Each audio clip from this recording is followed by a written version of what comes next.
that you're here. Thank you very much. Can everyone hear me and can everyone see me? Perfect. And the stage is yours. Thank you so much for being here. Okay, perfect. Thank you so much. Someone is, yes, we can see. Okay, perfect. Thank you very much. Thank you very much for having me here. And thank you, Canaflos, for organizing this and having me today. I am going to be talking about the sexual strategies and the sex chromosome evolution in cannabis sativa. I am using the slide deck that Dr. Anna Schwabi and I use for our courses at CU Boulder at the University of Colorado in Boulder. Online courses, they're also found online, and you can contact me if you are interested about them.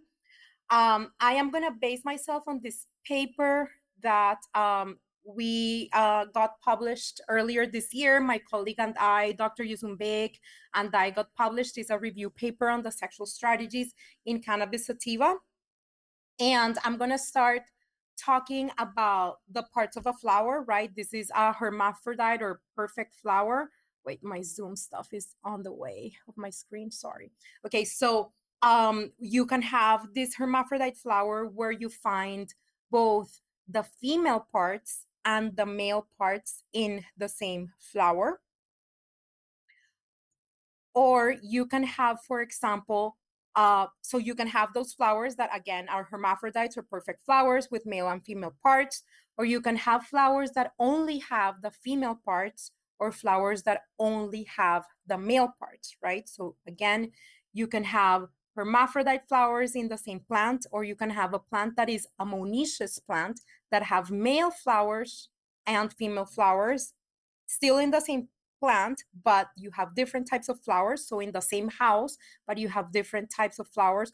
Or you can have dioecious individuals where you have in one plant, so in one house, in one home, you have female plants, and in another plant, you have male flowers, okay? In the family Cannabiaceae, and here I'm showing some individuals of the family Cannabiaceae, you have that, for example, Cannabis and Humulus, which are the closest existing species, existing genera, I should say. They have an ancestor that lived approximately 28 million years ago. So in cannabis and hops, you have both females and males. And the females are very important. In the marijuana industry, for example, we select for the females, and in the beer industry, they also select for the females, right? There's other members in the family Cannabiaceae that I'm going to be mentioning later, like Trema, that shares an ancestor that lived approximately 33 million years ago, and Celtis, that diverged approximately 36 to 37 million years ago. So I am Dr. Daniela Vergara. I am part of Cornell Cooperative Extension, the Harvest New York team from Cornell University. I am also a researcher and a lecturer at the University of Colorado in Boulder. There we started the Cannabis Genomic Research Initiative, which is a group to understand the cannabis genome. And I am also a board member of the Agricultural Genomics Foundation, which is a non-for-profit organization that aims in bringing cannabis science to a broad public. And this, again, through the Agricultural Genomics Foundation, we have courses that are online and available to anyone through either our website, but also we teach them at CU Boulder. This is my email, my Cornell email address, my website, which is a little bit outdated, but you can figure out more or less what I've done in my life through that website. And here my social media, LinkedIn and Instagram. If you want to get a hold of me, you can contact me through any of these means. So I was telling you about the family Cannabiaceae, and that for both Cannabis sativa and hops, at least Cumulus lupulus, so one of the hop species, the females are very important because in the females is where we get most of the compound diversity, right? Here I am just showing for cannabis some of the cannabinoids and some of the terpenes, but there's multiple other compounds. So for compounds, flavonoids, etc. So there's multiple compounds that the plant produces. And the reason that we select for these females in cannabis is because in the female flower, there's ample trichomes, right? And trichomes comes from the Greek word for hair and are these little tiny white dots that we see in these pictures, which are these hair-like structures where all of these compounds are produced. So they're basically a factory for all of these compounds. And in cannabis, we have that there's females, right? So individuals that produce female flowers, and there's males, but we also have monoecious individuals, so individuals that have both male and female flowers. In marijuana settings, we want the females, right? So we can see that there's dioecy, males and females, but we want the females, we want to avoid pollination. And we can see that the monoecious individuals are mostly found in hemp settings, especially if you want seeds. So for grain, for example, for grain production, you either want both males and females, or you want monoecious varieties. So the females have two X chromosomes, the males have an X and a Y chromosome, and the monoecious seem to also have two X chromosomes, and I'm going to talk a little bit about that. But first, let's talk about dioecy in angiosperms. So males and females in the flowering plants. The angiosperms are the flowering plants. And I want to show you this graph from the tree of sex. And I love this beautiful graph that shows the phylogenetic relationship here in this inner circle between flowering plants, so between angiosperms, right? So this shows the relationship. How are these angiosperms related? The closer you are in this graph, the more related you are. And I want you to focus on this red ring around the phylogeny, that most plants are hermaphrodites, right? So most plants have those flowers where you have males and female organs in the same flower. So this red ring. But you also can see that many plants are dioecious. Here, this purple ring. And interestingly, as you can see in this purple ring, the individuals that are dioecious, for example, these individuals over here, are not related at all to these individuals over here that are also dioecious. So in other words, dioecy has appeared, it has evolved in the flowering plants multiple times, right? They are not related at all, but they can be dioecious. And we can see that, for example, with papaya. So with papaya, we have male and female and hermaphrodites, and papaya is not related at all to cannabis. Or we can see that with asparagus. I'm going to show you some pictures that were taken by Philip Bentz, and I would like to thank him for that, because it's very hard to find male and female plants, asparagus plants online. So he gave me these pictures. But yes, asparagus, papaya, and cannabis are some examples of dioecious plants, and they are not related at all. Again, dioecy has appeared multiple times in flowering plants. So now the evolution of sex chromosomes. So sex chromosomes come from autosomes. Autosomes are those chromosomes that are not related to sex, right? So sex chromosomes come from autosomes. And we have these two autosomes, and through evolutionary time, so I want to make sure that you understand that this graph is a graph that happens throughout evolutionary time, so multiple millions of years. For example, in humans, the sex chromosomes, the X and the Y in humans, have had 200 million years of evolution, right? In mammals in general.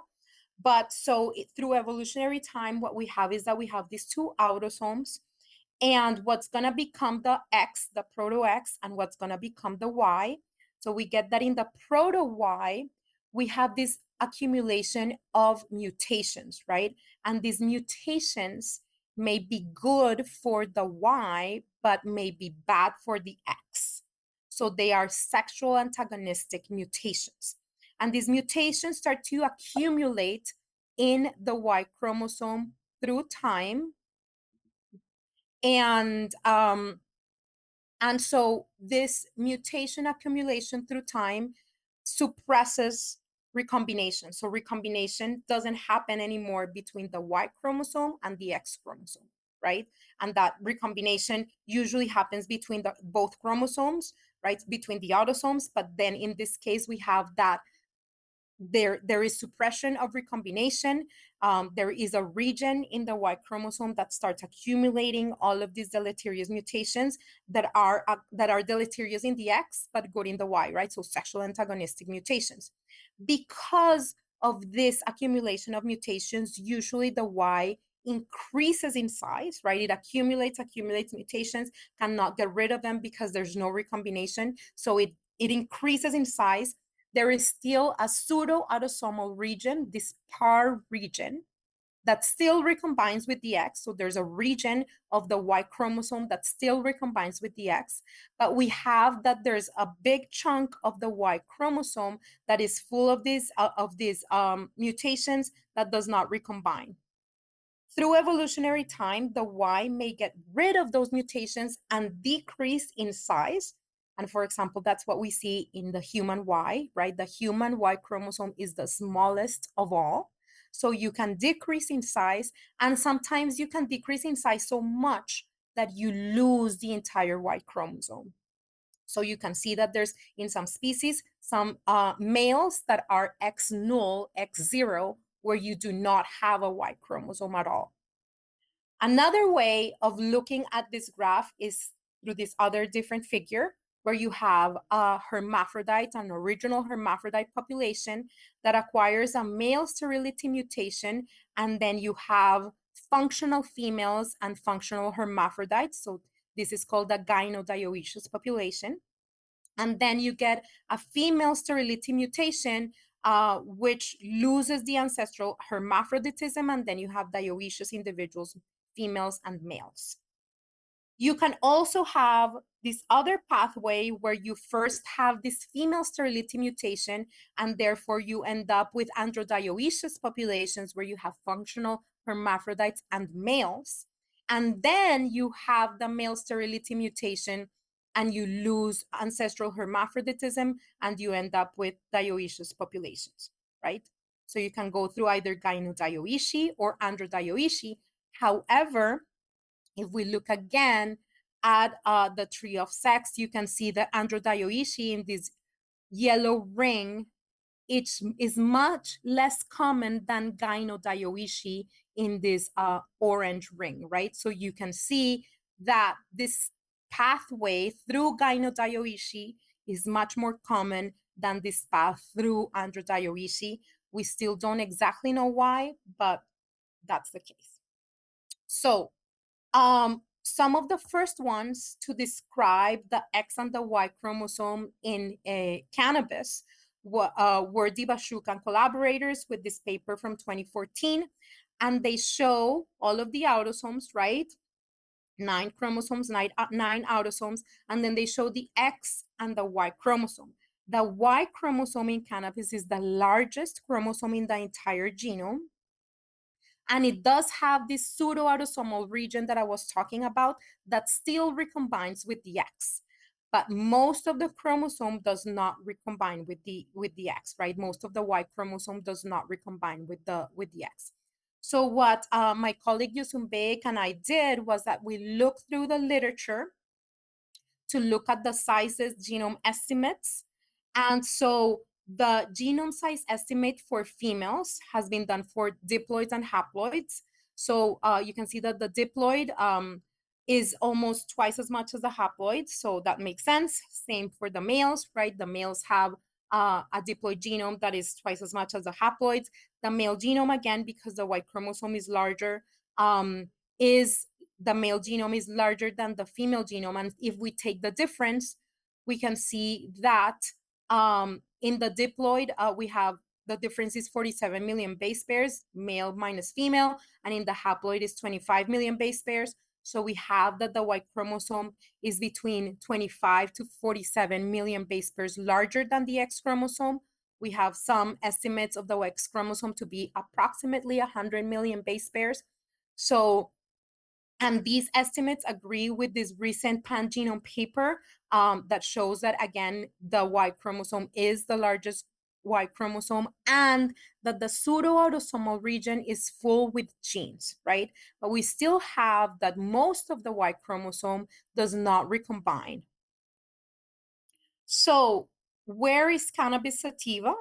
Cannabis sativa, again, has the largest Y chromosome. It does have a pseudoautosomal region, so it seems that it's here in this part of the sex chromosome evolution. And we see that in cannabis, we still have dioecious and monoecious individuals.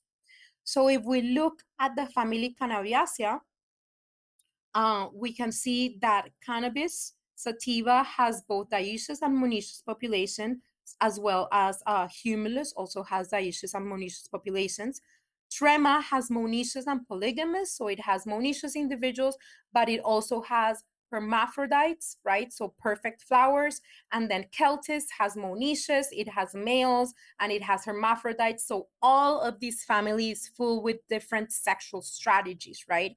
But cannabis and humulus, that again share an ancestor that lived 25, 28 million years ago, they share these sex chromosomes. So it seems that the ancestor had sex chromosomes, but despite sharing these ancestral sex chromosomes, they have had different evolutionary trajectories, in which in cannabis we again see that the Y chromosome is the largest of the genome, while in humulus we have some species that have a very small Y chromosome or even no Y chromosome. So in humulus we have some species that are X null, or X and a very small chromosome. So I would like to end talking about feminized seeds. So feminized seeds are those seeds that are devoid of a Y chromosome. So in a traditional cross, we have the females, right, that have two X chromosomes, and the males that have an X and a Y chromosome. And therefore, half of the offspring are going to be females with two X chromosomes, and half of the offspring are going to be male with an X and a Y chromosome. However, in cannabis, we have something that is called a leaky or inconsistent sex expression, in which you can force a female, or sometimes not even force it, sometimes you just change the environment, the lights, the watering, and the female starts producing male flowers and pollen.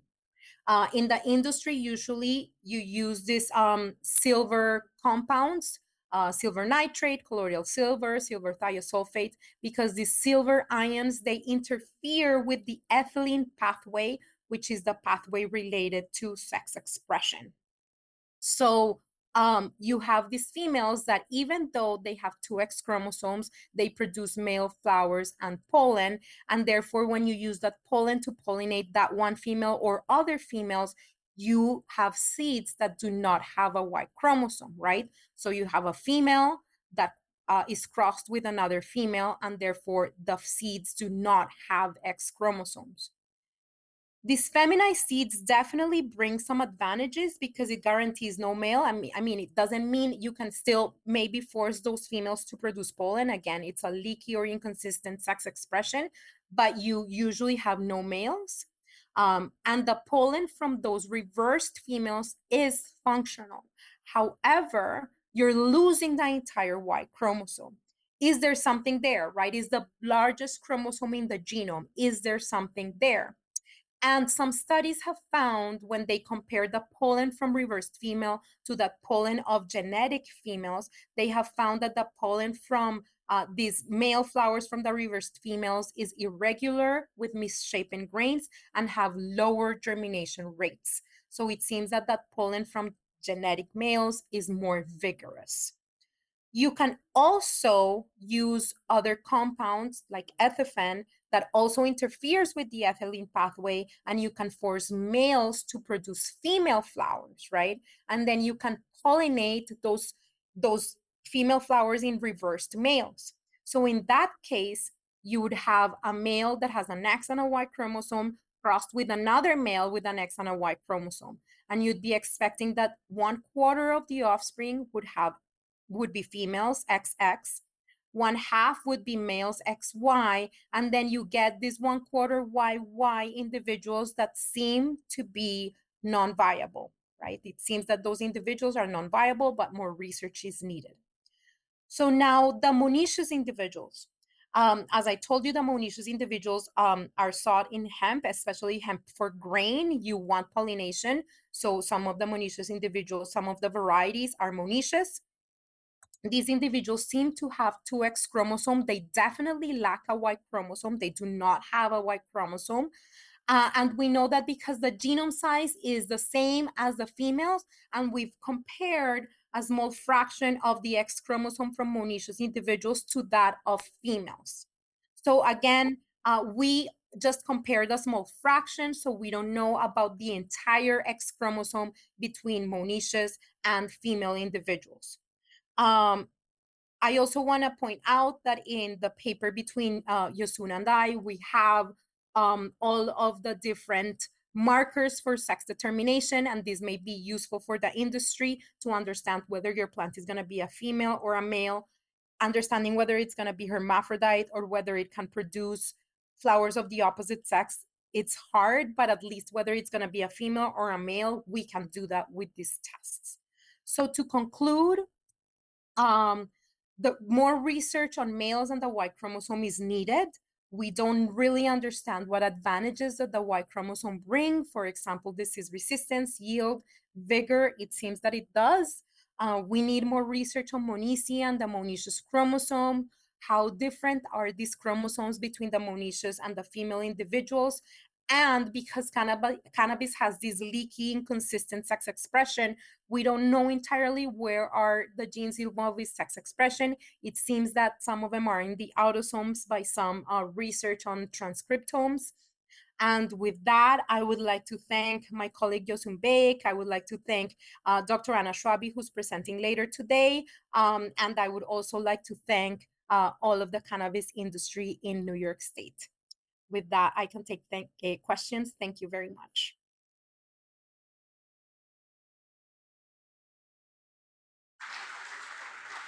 Thank you so much for the presentation. So she said there is room for questions. So are there any in the audience? There's one on the back.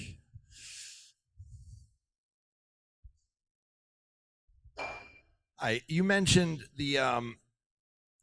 the male chromosome didn't have, or the autosome, didn't have the full recombination. So when you brought up that we could be missing some expressions by doing feminized breeding,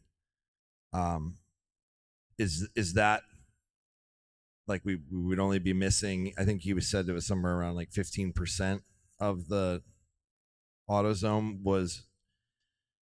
would do recombination. So like if you're making a cross, and if I'm just wondering, because we do a lot of feminized breeding, and so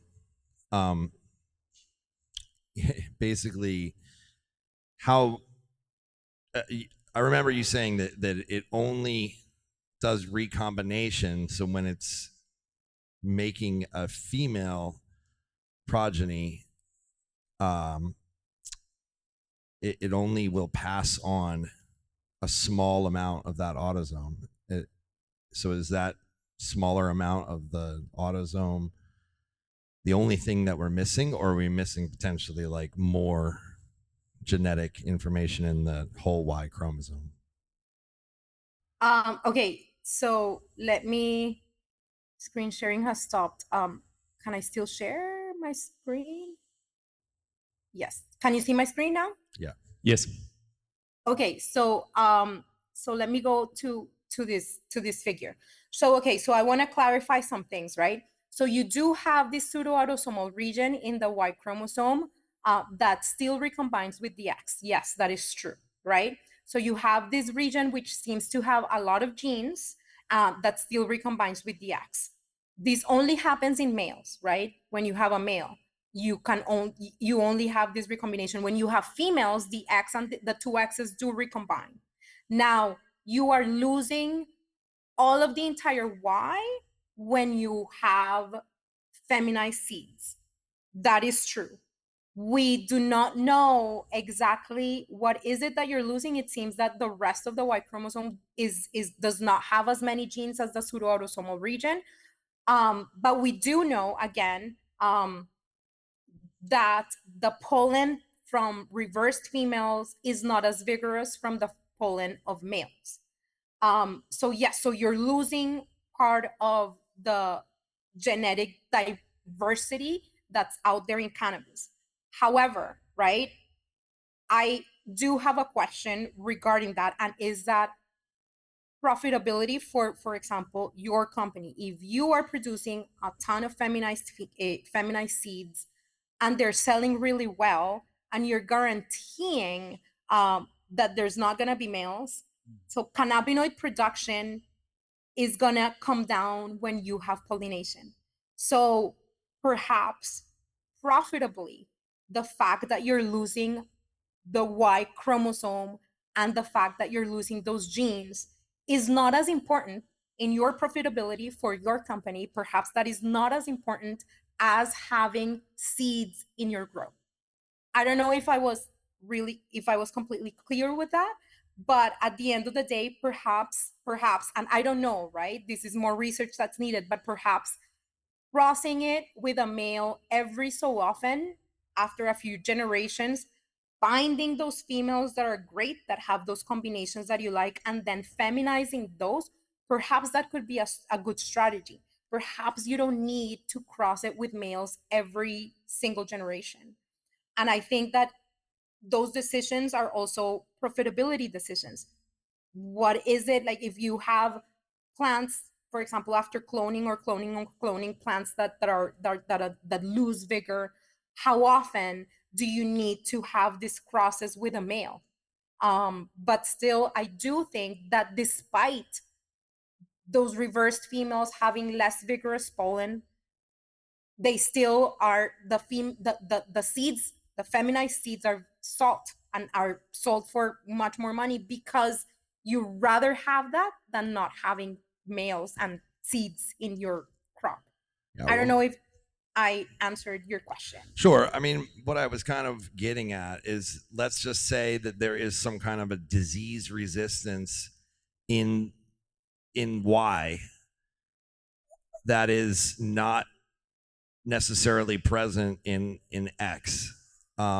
It seems like you could still, just like you said, make a batch of feminized seeds and capture that disease resistance that might be present in some landrace or something, some specific varietal that you find somewhere. And I mean, as a feminized breeder, like one thing that I've noticed is you have much more power over your breeding when you're doing feminized breeding. So because you're looking for the female traits, you can identify a female that has all these wonderful traits and cross it with another female that has all these wonderful traits. Whereas when you're using regular breeding and you have to have a male, it's a lot more guesswork to be able to cross it with a female. You just have, I would say, literally 50% more influence doing feminized breeding. But I've always wondered,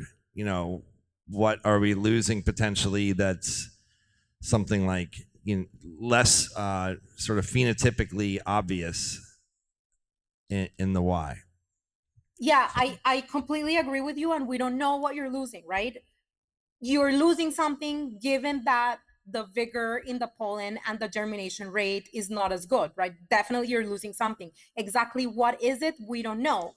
But when you think about breeding and other species where you cannot have feminized seeds, I don't know, cows, for example, if you're breeding for cows that produce milk, the bull that you're choosing is that is the son of a cow that produces a lot of milk, or the brother of a cow that produces a lot of milk, right? And at the same time, you can do this with cannabis, right? You have to be very selective with those males.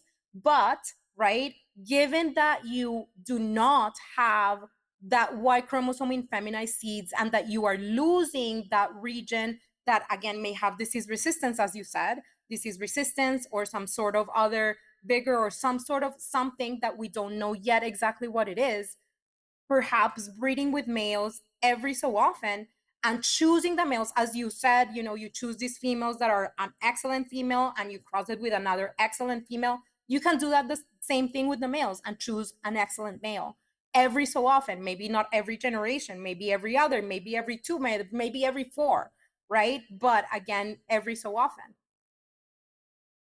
Perfect. Thank you so much. It's time for our next break. I want to thank you again, Daniela, for this nice presentation. Sorry. There's one more question. Yeah. Okay, no worries. Oh, thank you. A really good The one. beer can wait. Yeah, thank you. Sorry for that. Daniela, thank you very much for the presentation. Taking into account what Nate said and what you show in the presentation, I was curious to know if there is anyone that has been studying the conversion of the male into the female to be able to breed with the male, knowing how this would be. Do I'm clear with the question? So being able to see the terpene profile and some of the traits of the male, converting it into a female. You showed that in the presentation, but I never saw it. I never did it. I don't know if someone in the room did it, but I think it's a good point, no? Being able to figure it out if we convert the male into female to do what you said once in a while, use it, but knowing what's going on. We've been breeding a lot, but we don't know the male. We need to see the generation to know how the male. Excuse me, can you repeat the question? Daniela is asking in the chat if you could repeat the question in the first place. I'm sorry. So, yeah, Daniela, basically to know if actually there is any experience converting a male into a female plant, to know the traits that the male is going to give to the new generation. So basically crossing male and female plants to see what the male is providing in each generation. Yeah. No. I'm asking you to convertir el macho en hembra. How you convert the male into female, how you show in your presentation, and just to know if there is any relation with the traits that is going to provide to the new generation. So if there's relation between the traits that the male is providing in the next generations? Sorry, I think it's a really difficult one. Yeah, thank you. Let me help. He is actually wanting to know based on reverse sex males. So reverse sexing a male to a female and understanding the sort of traits based on the potential for using that male in a breeding program.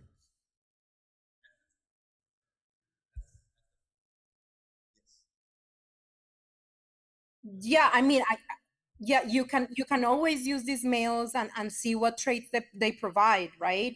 And if you have a breeding program, and you're selling seeds, the issue is that you would need to test for which ones are males and which ones are females if you are selling them to growers that are gonna cultivate females.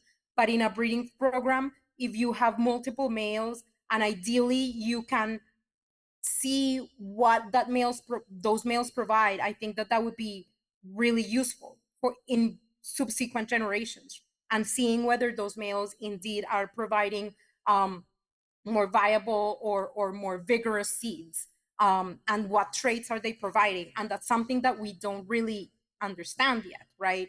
What is it that the males are providing? We do know that certain practices could be improved, right? For example, using feminized seeds or feminizing the females every time, like that's a practice that could be improved, and then adding males every so often. Also, cloning from mother plants over and over again. We have some evidence now that there's mutation accumulation ongoing. So all of those practices, as breeding matures in the industry, could be improved, right? Thank you, Daniela. So this was the last question, yeah? Okay, perfect. Thank you so much, Daniela. Another clap for you. Was great. Honored to have you here as well. And now we're going into the break. I think there's one more question, but you could answer it because it was from the stream. Maybe you could answer it in the chat of the stream, if this is okay. Perfect. Then thank you so much for